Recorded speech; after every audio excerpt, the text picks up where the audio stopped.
സംസ്ഥാന രാഷ്ട്രീയത്തിലെ ചരിത്രപരമായ ഒരു നിർണായക ദിനമാണിന്ന്. 1.5 പതിറ്റാണ്ടിന് ശേഷം UDF നയിക്കുന്ന മന്ത്രിസഭ ഇന്ന് അധികാരമേൽക്കുകയാണ്.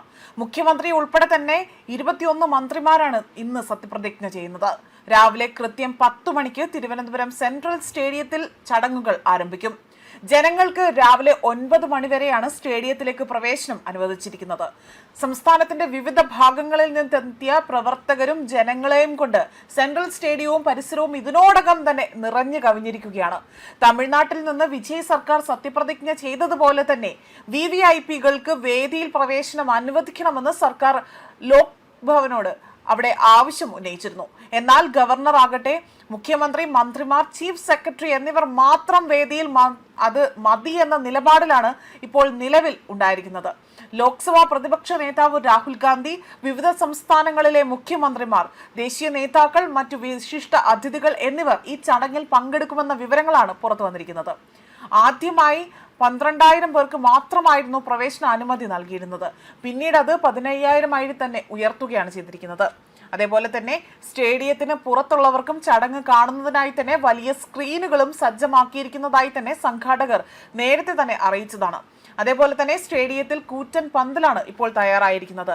പന്തലിന്റെ വശങ്ങളിൽ വീഡിയോ വാൾ അവിടെ ഒരുക്കിയതിനോടൊപ്പം തന്നെ Nishagandhi, MLA hostel, medical college ground, Indira Bhavan, statue, Gandhi park, മറ്റ് ഗ്രൗണ്ടുകൾ തുടങ്ങിയ നഗരങ്ങളുടെ വിവിധ ഇടങ്ങളിലായി തന്നെ വലിയ സ്ക്രീനുകൾ ഇവിടെ സ്ഥാപിച്ചിട്ടുണ്ട്. ഇതിലൂടെ തന്നെ നമുക്ക് സത്യപ്രതിജ്ഞ ചടങ്ങുകൾ കാണാൻ സാധിക്കും. സത്യപ്രതിജ്ഞയോടനുബന്ധിച്ചുകൊണ്ട് തന്നെ തിരുവനന്തപുരം നഗരത്തിൽ രാവിലെ 7 മണി മുതൽ തന്നെ അവിടെ വലിയ രീതിയിലുള്ള ഗതാഗത നിയന്ത്രണമാണ് ഏർപ്പെടുത്തിയിരിക്കുന്നത്.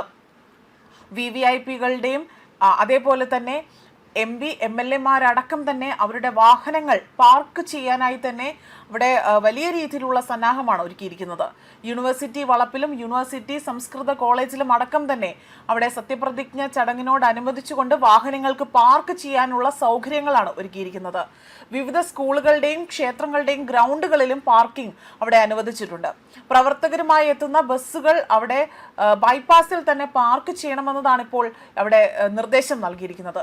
അതേസമയം മുഖ്യമന്ത്രി ഉൾപ്പെടെ തന്നെ 21 അംഗ മന്ത്രിസഭ ഇവിടെ അധികാരമേൽക്കുകയാണ്.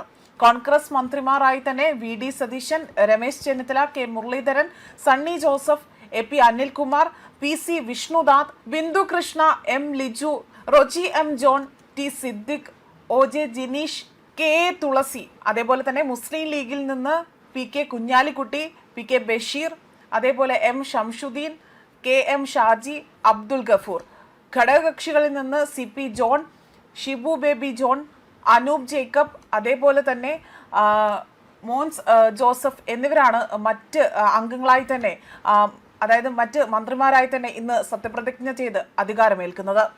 ന്യൂസ് ഡെസ്ക് കർമ്മ ന്യൂസ്.